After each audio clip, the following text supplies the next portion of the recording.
welcome to a new episode of Dagon Pack News. We have this week's best gaming news stories for you. Last week we did talk about Red Dead Online and how it hadn't been updated in a very long time, right? Well, a lot of players from Red Dead Online decided to get together and protest to get an update to the game. How did they choose to perform this protest? They decided to dress up as clowns. Endless armies of clowns parading around the Red Dead Online servers because they wanted a fucking update to their game. Guess what, chat? Red Dead Online is getting an update. It worked, chat. In fact, the update actually came out 4 days ago. So this week, Red Dead Online did in fact update. So it seems Rockstar has capitulated to the clowns, you know? I mean, let's be honest though, like, who would not bow to the whims of riotous packs of chaotic clowns rampaging through your servers though, right? Like, I can definitely understand Rockstar's perspective here. Like, that's just scary. Like, you imagine you're like a game master or whatever for Rockstar, and you're, you know, just logging into the servers to see how everything is going, and then you just see it.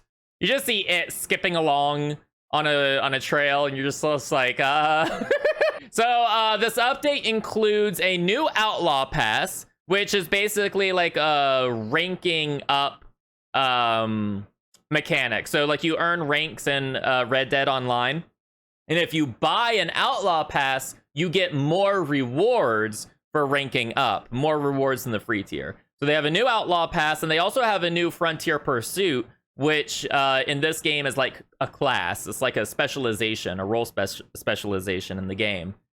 This class is a naturalist.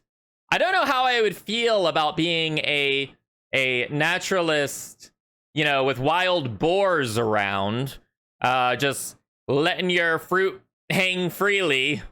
Oh wait, naturalist, not naturist. Apparently those are two different things. I'm also happy to report that this update includes new animals in the game, such as foxes and bison and beavers and cougars. Yes, all new creatures coming to Red Dead Online. There is a 24-year-old sex worker named Amanda that lives in Texas. And understandably, with the lockdown in place and the rampant COVID-19 cases going around that state, she hasn't been getting a whole lot of business as far as sex work goes. So this enterprising individual decided to resurrect her OnlyFans account, but she also wanted to do something with Animal Crossing to get that one-on-one time with her clients. So Amanda decided to add a $20 service on top of her OnlyFans account for a 30-minute Animal Crossing date. Yes, it's a thing. Her clientele can pay the United States dollar fee, and they also have to pay an Animal Crossing New Horizons bell fee to enter her island. So not only is she, paying rent with this endeavor, she's also paying down her Animal Crossing mortgage to Tom Nook. I think that this is fucking brilliant, personally. So far, she has made hundreds of millions of bells from this venture. And it's kind of interesting because, like, her customer keeps giving her tips, just the tip. Rare items. They do chores for her, like watering her flowers. They're basically playing the game for her. And, you know, some people scoff when they hear people get paid to play video games, right? This enterprising young lady is getting paid to not play video games, which is fucking brilliant. In related news, I would like to announce a new service available at onlyfans.com/Dagonmar. Be right back, I'm posting content on my OnlyFans. I see you, Seiji. I see you. Bells for pussies. I cannot dodge. Does it include access to the butt plug controller for an extra fee? That's a good question, right? Yeah, that's right. A couple weeks ago, we were talking about the Animal Crossing butt plugs. In our next story, we're going to be talking about a game called Accident. Yes, Accident. This is a car accident sim where one person dying and two being traumatized is considered a huge success. Yeah. Some fun facts about the game.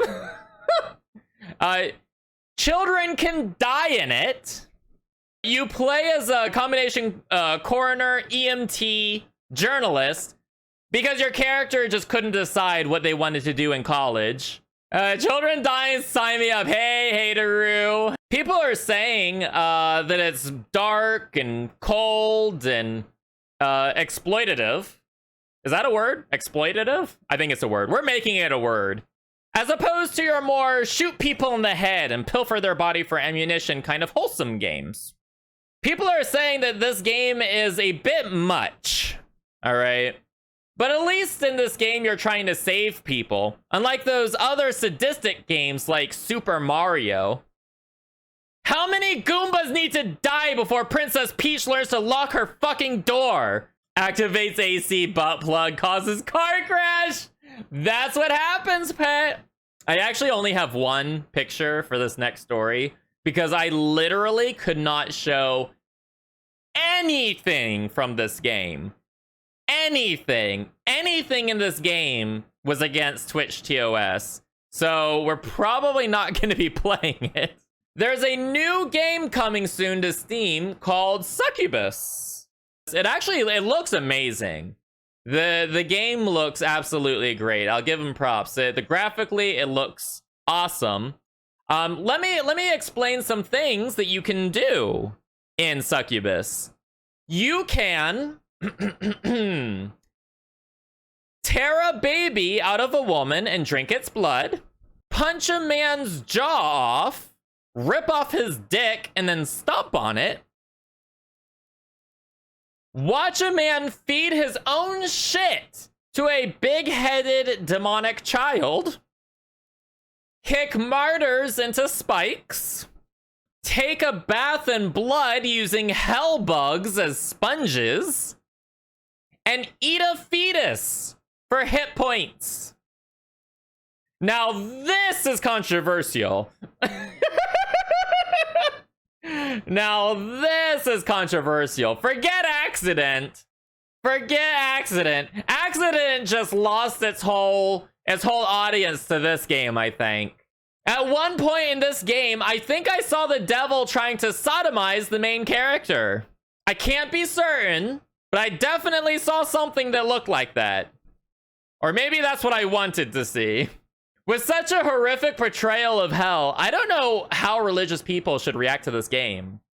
Should they be against it? Or should they use it to teach kids during Sunday school? Now you see, Timmy, if you're bad, the succubus will break off your dick and then stomp on it. Now finish your drawing. You know what's really fucked up, though? The fetus is in hell, too. What the fuck did it do? Apparently, EVE Online now has a permanent in-game cemetery. So up until now, since 2008, there has existed a player-run cemetery in EVE Online, run by some, I guess you could call him a considerate capsuleer, named Azia Bergi. Unfortunately, over the years, the player-run structure was constantly destroyed by raging assholes. But now, CCP has made an official installation that can't be destroyed. and it looks like that. Isn't it pretty? Isn't it pretty? It's gorgeous. So this monument memorializes EVE Online players that have passed away in real life. The game's been out for a very long time, so there's bound to be a lot of folks that pass in the meantime. I will say that having this, you know, it really spruces up visiting friends and families at their gravestones, you know? I mean, you almost never get attacked by space pirates while attending a real cemetery. That's nice. What's the catch? There's no catch. There's no catch. It's a nice, wholesome story. I'm not gonna talk about like Capsuleers getting their dicks ripped off by a succubus or anything, I promise. This is big news. This is really big news. I'm sure y'all have already heard about this, but just in case you haven't, apparently for the past quarter century, there has been a character hidden away in Super Mario 64. Yes, up until now, they have not found this character. Can anybody take a guess as to who it is? It's Luigi! This is the real model of Luigi found in the Super Mario 64 source code leak. So Nintendo had a very, very bad leak recently where a lot of their source code for their older games ended up in the hands of the public. And as people were combing through the source files for Super Mario 64, they discovered a model that they hadn't seen before. And lo and behold, there he is, chat. Luigi was originally intended to make an appearance in Super Mario 64. But he never made it into the final product. You all thought I was mad! You all thought I was insane! When I said that Luigi was secretly in Super Mario 64. But I was right. I was right, chat. Now I just need to prove my other conspiracy theory that Mario is in fact a communist. You're not fooling me, Mario. Or should I say, Joseph Stalin? Now, I don't know what I was expecting out of this week in video gaming news, but I definitely was not expecting this next announcement. This one really came out of left field and just continues to pile on evidence that 2020 is one of the weirdest years that mankind has ever faced. But apparently, G4 is coming back. Somehow, the G4 network is returning in 2021.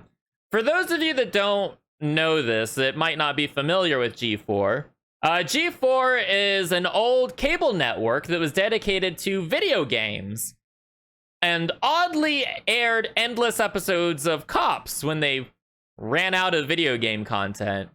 It's very strange. The original G4 network was shut down in 2014. And so much to the astonishment and surprise of everybody on Twitter, they teased a comeback video. The G4 account tweeted for the first time in 6 years with a comeback video saying that they never stopped playing and to expect something soon. It's unclear what form G4 will take in this latest incarnation, but hopefully it will have fewer episodes of Cops. One of the most famous cast members from the G4 shows was Olivia Munn, seen here, doing whatever this is. Luckily, she went on to do much better things. And some much, much worse things. But that's neither here nor there. The tagline for the new project is, "We never stopped playing," which is odd. So, like, what? You just forgot to turn on the camera for the past 6 years? Like, what?